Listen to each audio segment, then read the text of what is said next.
বন্ধুরা ইতিমধ্যেই রিলিজ করেছে super horror movie bloody Ishq. এই মুভির ডাইরেক্টর বিক্রম ভাট আর রাইটার হলো মহেশ ভাট।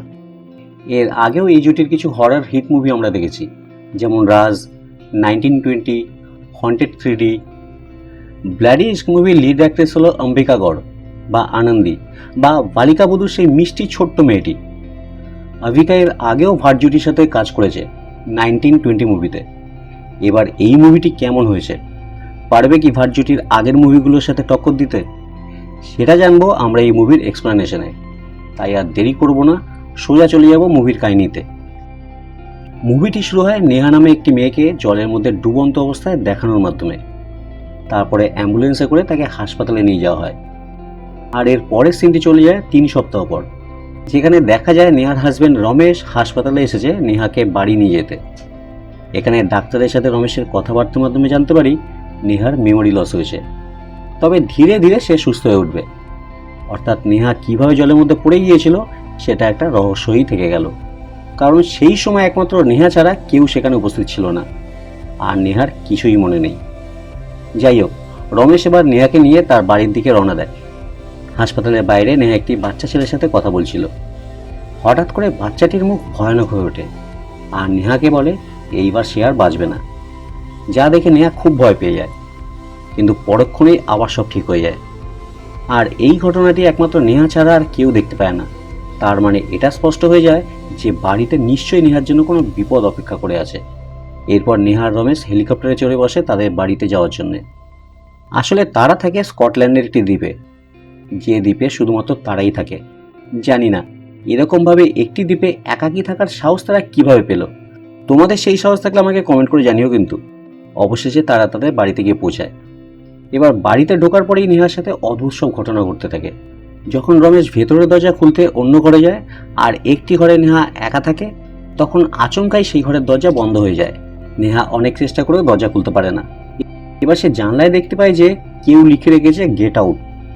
যখন সে আরো ক্লোজে দেখতে যায়, তখন অবাক করে দিয়ে একটা রক্তাক্ত হাত জানলার উপরে এসে পড়ে। নেহা এতে খুব ভয় পেয়ে যায়। তবে প্রায় সঙ্গে সঙ্গে যখন রমেশ ভেতরের দরজা খুলে বাইরে আসে, তখন সব স্বাভাবিক হয়ে যায়। এবার নেহা বুঝে উঠতে পারে না এইগুলি কি তার মনের ভুল নাকি সত্যি সত্যি তার সাথে ঘটছে। রমেশ এরপরে নেহাকে নিয়ে বাড়ির ভেতরে যায়। এই বাড়িটি এতটাই বড় যে একে একটি মহল বললে ভুল বলা হবে না। আর এই মুহূর্তে মানুষ বলতে শুধুমাত্র দুজন, নেহা আর রমেশ। রমেশ নেহাকে পুরনো কিছু কথা মনে করানোর চেষ্টা করে, আর সাথে এই কথা বলে যে এই বাড়িটি খুব শীঘ্রই হোটেল তৈরি হবে, যার আইডিয়াটা নেহার ছিল। কিন্তু নেহার কিছুই মনে পড়ে না, আর সে খুব আপসেট হয়ে পড়ে। সেই সময় রমেশ নেহাকে একটি পিয়ানোর সামনে নিয়ে গিয়ে বসিয়ে দেয় আর বলে সেটা বাজাতে। নেহা বলে সে বাজাতে জানে না। তখন রমেশ বলে তুমি একবার পিয়ানোর কিগুলোতে হাত দাও। আর যখনই নেহা তা করে, অদ্ভুতভাবে সে পিয়ানো বাজাতে শুরু করে দেয়, যেটা দেখে রমেশ খুব খুশি হয় আর বলে এই সুরটি নেহা তার জন্য তৈরি করেছে। এরপর রাত্রিবেলায় যখন তারা শুয়ে থাকে, তখন তারা হঠাৎই খুব জোরে একটা শব্দ শুনতে পায়। নিচে এসে তারা দেখতে পায় ব্যালকনির দরজার কাঁচ ভেঙে গেছে।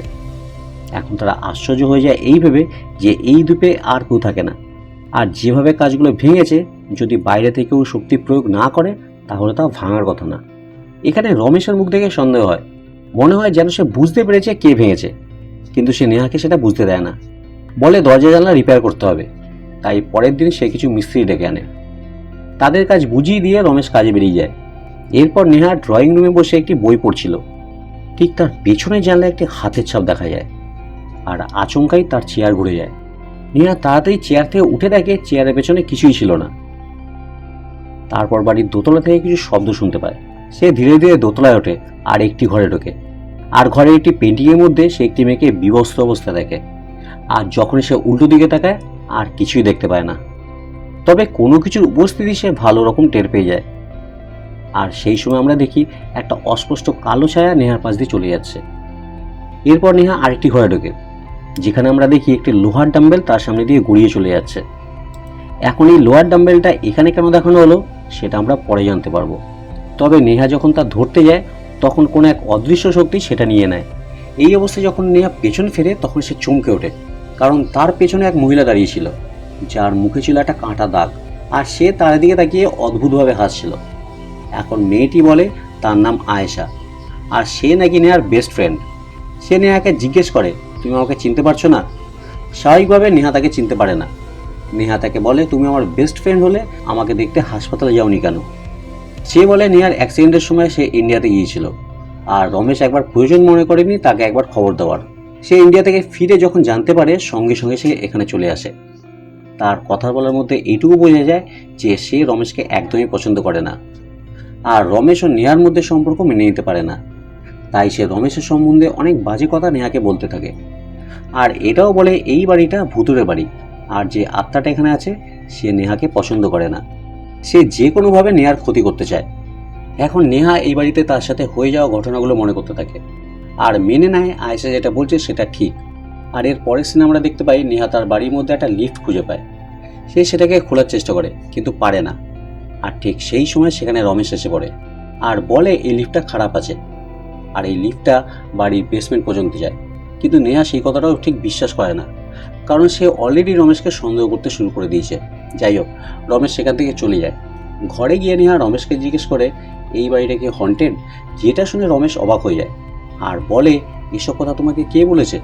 নেহা বলে আয়েশা এসেছিল আর সেই এইসব বলেছিল। যা শুনে রমেশ হাসতে থাকে আর বলে আয়েশা তোমাকে হিংসে করে।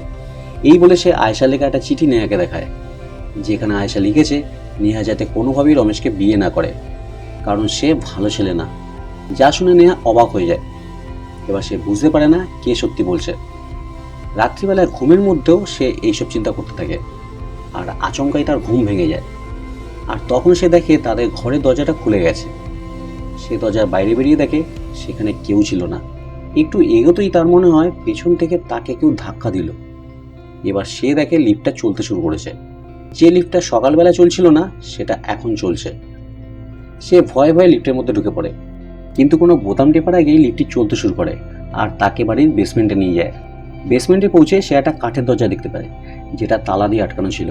সে যখন দরজার ফুটো দিয়ে বাইরে দেখতে যায়, সেই সময় তার পেছনে আমরা আবার সেই রক্তাক্ত হাত দেখতে পাই। নেহা চমকে ওঠে আর বুঝতে পারে না এসব কি ঘটছে, আর তার মেমোরি লসের কারণে সে কিছুই মনে করতে পারছে না। এই সময় তার চোখ বেসমেন্টের মেঝেতে যায় আর সে একটা ভিজিটিং কার্ড খুঁজে পায়, যেটা কিনা ছিল একজন পুলিশ অফিসারের। এর পরের দিন নেহা ঠিক করে সেই পুলিশ অফিসারের সাথে দেখা করতে যাবে এবং বাড়ির থেকে বেরও হয়ে যায়, কিন্তু সেটার জন্য তাকে বোটে করে যেতে হবে। আর নেহার জলে সেই অ্যাক্সিডেন্টের পর সে জল দেখলেই ভয় পায়। যাই হোক, সে যেতে পারে না এবং ঘরে ফিরে আসে। আর যখনই সে তার বেডরুমে ঢোকে, দেখে আয়েশা সেখানে আগে থেকেই বসে আছে। যেটা দেখে নেহা আশ্চর্য হয়, তার সাথে সে খুব বিরক্ত বোধ করে, কারণ আয়েশা এখন তাদের বেডরুম পর্যন্ত ঢুকে পড়ছে। যাই হোক, সেবারের মতো সে আয়েশাকে বারণ করে দেয় যাতে তাদের অনুমতি না নিয়ে সে তাদের বেডরুমে প্রবেশ না করে। এই কথা শুনে আয়েশা চলে যায়। আর ঠিক এরপরে নেহা সেই ইন্সপেক্টরকে ডেকে পাঠায়। এই ইন্সপেক্টরের নাম মিস্টার দেবদত্ত। দেবদত্ত বলে নেহার যেদিন অ্যাক্সিডেন্ট হয় তার আগের দিন নেহার সাথে তার কথা হয়েছিল। আর এই সময় আমরা একটু ফ্ল্যাশব্যাকে চলে যাই আর দেখতে পাই দেবদত্ত নেহার সাথে দেখা করে, আর তখনই সে তাকে তার কার্ডটা দেয়। আসলে মিস্টার দেবদত্ত নেহা শ্বশুরের মৃত্যু নিয়ে তদন্ত করছিল, আর তার সন্দেহ ছিল রমেশের ওপর। নেহা জানতো তার শ্বশুরের মৃত্যু একটা অ্যাক্সিডেন্ট ছিল। যখন উনি সমুদ্রে তার নৌকো নিয়ে ঘুরতে বেরিয়েছিল, তখন বোটের মধ্যে শর্ট সার্কিট হয় আর বোটে আগুন লেগে যায়, আর তাতেই উনি মারা যান। কিন্তু মিস্টার দেবদত্ত বলে যে তদন্তে তারা জানতে পেরেছে বোটে কোনো শর্ট সার্কিট হয়নি, আর বোটের মধ্যে রমেশের একটা ওভারকোটও পাওয়া যায়, যার মানে সেদিন তার শ্বশুরের সাথে তার স্বামী রমেশও সেই একই বোটের মধ্যে ছিল। কিন্তু আর কোনো প্রমাণ না পাওয়ায় তারা তার স্বামীকে ধরতে পারেনি। তবে তার স্বামী নির্দোষ নয়। এই কথা শোনার পর নেহা রমেশকে সত্যিটা জিজ্ঞেস করে, আর এটাও জিজ্ঞেস করে নিচে বেসমেন্টে কাঠের দরজার তালা দেওয়া কেন, আর বাড়ির মধ্যে যে ভৌতিক কাণ্ড কারখানা চলছিল তারই বা কারণ কি। কিন্তু রমেশ কোনো কথারই ঠিকঠাক জবাব দিতে না পারায় নেহা ঠিক করে বেসমেন্টের দরজাটা ভেঙে দেখবে সেটার পেছনে কি আছে। রমেশ তাকে বারবার বাধা দিতে থাকে, কিন্তু নেহা কোনো কথা শোনে না। এই সময় নেহার হাত থেকে সেই ভিজিটিং কার্ডটা পড়ে যায়, আর নেহাও কপালে একটা চোট পায়। এরপর সিনটি বর্তমানে ফিরে আসে এবং দেখা যায় দেবদত্ত নেহাকে বলছে তার স্বামী একজন মিথ্যেবাদী, তবে কেন সে এটা করছে সেটা নেহাকেই বের করতে হবে। নেহা তখন স্থির করে প্রথমে তাকে এটা জানতে হবে এই বাড়িতে যে আত্মাটি আছে সে কে, আর কেন সে তাকে মারতে চাইছে। এরপরেই সে একটি বইয়ের মধ্যে থেকে ঘোষ ডিটেকটিভের একটি খাম পায়। তার তখন আবছা মনে পড়ে সেই এই গ্রুপকে অ্যাপয়েন্ট করেছিল, কিন্তু এর বাইরে আর তার কিছু মনে নেই। এরপর নেহা তাদের অফিসে গিয়ে পৌঁছায় এবং জানার চেষ্টা করে তাদের এক্সপেরিমেন্টে কিছু পাওয়া গিয়েছিল কিনা। এর উত্তরে তারা তাকে একটি ভিডিও রেকর্ডিং দেখায়, যেখানে দেখা যায় নেহা বেসমেন্টে একটি গলার হার খুঁজে পেয়েছিল, আর সেটাই সে তানিয়া নামে একজন ঘোষ ডিটেকটিভের হাতে দেয় এক্সপেরিমেন্ট করার জন্য। কিন্তু কোনো রকম এক্সপেরিমেন্ট শুরু করার আগেই তানিয়া পসেসড হয়।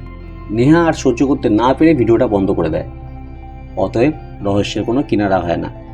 এবার নেহা ঠিক করে যা করার তাকেই করতে হবে, আর সবার প্রথমে বাড়ির বেসমেন্টে বন্ধ দরজার পিছনে কী আছে সেটা জানতে হবে। তার কাছে এটা এক আমরণ লড়াই হতে চলেছে, কারণ কারো এক কালো অতীতের জন্য তার বর্তমান আর ভবিষ্যৎ নষ্ট হতে চলেছে। তাই সে এখন আর মরতেও ভয় পায় না। সেদিন রাত্রিবেলা রমেশ ঘুমিয়ে পড়লে নেহা উঠে পড়ে, আর বাড়ির মধ্যে একটি ক্যামেরা নিয়ে ঘুরে বেড়ায় কোনো ক্লু পাওয়ার আশায়। এরই মধ্যে নেহা একটি পেন ড্রাইভ খুঁজে পায়, যেখানে দেখা যায় রমেশ একটা ভিডিও তৈরি করেছে সেই বাড়ি আদৌ ভৌতিক কিনা সেটা জানার জন্য। এবং এই ভিডিওতে সে তার প্রমাণও পায়, আর বিশ্বাস করে সেই বাড়িতে সত্যিই কিছু আছে। তার মানে দাঁড়ায় রমেশ আগে থেকেই জানে এই বাড়িটি হন্টেড। তবুও যখনই নেহা তাকে জিজ্ঞেস করেছে সে বারবার মিথ্যে কথা বলেছে। এরপর রমেশ ধরা পড়ে গেলে সে এর আসল কারণ বলতে শুরু করে। রমেশ বলে নেহার অ্যাক্সিডেন্টের আগে যখন রমেশ ইন্ডিয়াতে গিয়েছিল তখন নেহার সময় কাটাতে তার এক পুরনো বন্ধু সায়নার সাথে দেখা করতো। সায়না খুব একটা সুবিধে ছিল না। সে একদিন নিজে ড্রিঙ্ক করে আর তার সাথে নেহাকেও খুব ড্রিঙ্ক করিয়ে দেয়। তারপর নেহা বুঝতেও পারে না কখন কিভাবে সায়না নেহার সাথে একটা সেক্স ভিডিও বানিয়ে ফেলে। এখন রমেশ ফেরার পর সায়না তার সাথে দেখা করে আর ব্ল্যাকমেল করে 50,000 কোটি টাকা চায়, না হলে সে নেহার সেক্স ভিডিওগুলো ইন্টারনেটে ছেড়ে দেবে বলে হুমকি দেয়। আসলে এসবই সায়নার প্ল্যান ছিল। এরপরে একদিন নেহা আয়েশার সাথে দেখা করতে যায়, আর সেই সময় সায়না রমেশের কাছে এসে টাকা চায়। কথার থেকে ঝগড়া শুরু হয়, আর রাগের বশে রমেশ সায়নাকে জোরে ধাক্কা দেয়, আর সায়নার মাথা টেবিলের সাথে লেগে ফেটে যায়, আর সায়না সেখানেই মরে যায়। এরপর রমেশ সায়নার বডিকে নিচে বেসমেন্ট থেকে সমুদ্রে ফেলে দিয়েছিল আর দরজাটা লক করে দিয়েছিল। হতে পারে এখন সায়না সেই আত্মাই এই ঘরে যত বিপত্তি ঘটাচ্ছে। এসব শুনে নেহা খুব লজ্জিত হয়ে পড়ে, কারণ মেমোরি লসের কারণে তার কিছুই মনে পড়ে না। তবে যখন রমেশ বলে শুধুমাত্র তাকে বাঁচানোর জন্যই রমেশ এইসব করেছে, তখন সে রমেশের কাছে ক্ষমা চায়। এর পরের সিনে আমরা দেখি রাতের বেলায় যখন নেহা ঘুমিয়েছিল সেই সময় তার মোবাইলে একটা আননোন নাম্বার থেকে মেসেজ আসে, যাতে লেখা ছিল 15 মিনিটের মধ্যে আমি তোমার বাড়ির সুইমিং পুলের সামনে দেখা করতে চাই, তুমি এখনও বিপদ থেকে মুক্ত নও। এই মেসেজ পেয়ে নেহা খুব চিন্তায় পড়ে যায়, কিন্তু সে তখনই চলে যায় দেখা করতে। আর এখানেই আসে একটা টুইস্ট। যখন নেহা দেখে একটা মেয়ে দাঁড়িয়ে আছে সেখানে, আর সে বলে সেই হলো তার বেস্ট ফ্রেন্ড আয়েশা, আর তার সব প্রমাণও দেয়। এখন নেহা বুঝতে পারে না তাহলে যে এর আগে তার সাথে দেখা করেছিল সে কে। ওয়েল, সেটা এখন রহস্য। এরপর নেহা আয়েশাকে সব খুলে বলে। আয়েশা বলে রমেশ নেহাকে যা বুঝেছে তা তার মেমোরি লসের ফায়দা তুলেছে, সে সব মিথ্যে বলেছে, আর সেই নকল আয়েশাকে সাজিয়ে নিয়ে এসেছে। মানে রমেশ বারবার মিথ্যে বলছে। অতএব আরেকবার সন্দেহের তীর ঘুরে রমেশের দিকে। এখন আয়েশা বলে চিন্তা না করতে, এখন সে এসে গেছে, আর তারা দুজন মিলে খোঁজ করবে সেই আত্মাটা কার। কিন্তু নেহা তাকে মানা করে বলে এই লড়াইটা তার, তাই সে একাই লড়বে, অন্য কাউকে সে বিপদে ফেলতে পারবে না। প্রথম থেকেই তার মনে আসছিল নিচে সেই বেসমেন্টের বন্ধ দরজার কথা, কিন্তু প্রত্যেকবার কোনো না কোনো বাধা চলে আসছিল। তাই আর দেরি না করে এবার সে পাহাড়ের গা বেয়ে জীবনে ঝুঁকিরে সেই জায়গায় পৌঁছায়। সেখানে ছিল একটা গ্যারেজ করা বোট, আর সে জলের মধ্যে লকেট সহ একটা হাড় খুঁজে পায়। আর ঠিক তার সঙ্গে সঙ্গে একটি হাত এসে বোটটাকে উল্টে দেয়, আর সে জলের মধ্যে পড়ে যায়। এখন জলের মধ্যে সে দেখতে পায় একটা ডেড পাথর দিয়ে বাঁধা আছে, আর এর মুখে সেই একই দাগ আছে যেরকম দাগ সেই নকল আয়েশার মুখে ছিল। এর পরের সিনে আমরা দেখি নেহা সেই হাড়টা নিয়ে রমেশের কাছে এসেছে, আর তাকে বলে সে যদি বারবার মিথ্যে কথা বলে ক্লান্ত হয়ে না পড়ে তাহলে এবার সত্যিটা বলতে পারে। এবার আমরা এই গল্পের আসল কাহিনীটা জানতে পারি, যেখানে রমেশ বলতে শুরু করে, আর আমরা ফ্ল্যাশব্যাকে চলে যাই তাদের বিয়ে হওয়ার ঠিক 1 মাস আগে, যখন রমেশ একটি রেস্টুরেন্টে বসে নেহার সাথে ফোনে কথা বলছিল, আর ঠিক উল্টো দিকে একটি মেয়ে তাকে অনেকক্ষণ ধরে দেখছিল। এই মেয়েটির নাম কিরমায়া ট্যান্ডন। সেই সময় এক আততায়ী রেস্টুরেন্টে ঢুকে উন্মাদের মতো উল্টোপাল্টা গুলি করতে থাকে। এখন নিজেদের বাঁচাতে রমেশ আর কিরমায়া ঘটনাস্থলে খুব কাছাকাছি চলে আসে, আর তারপর থেকেই তাদের মধ্যে একটা শারীরিক সম্পর্ক গড়ে ওঠে।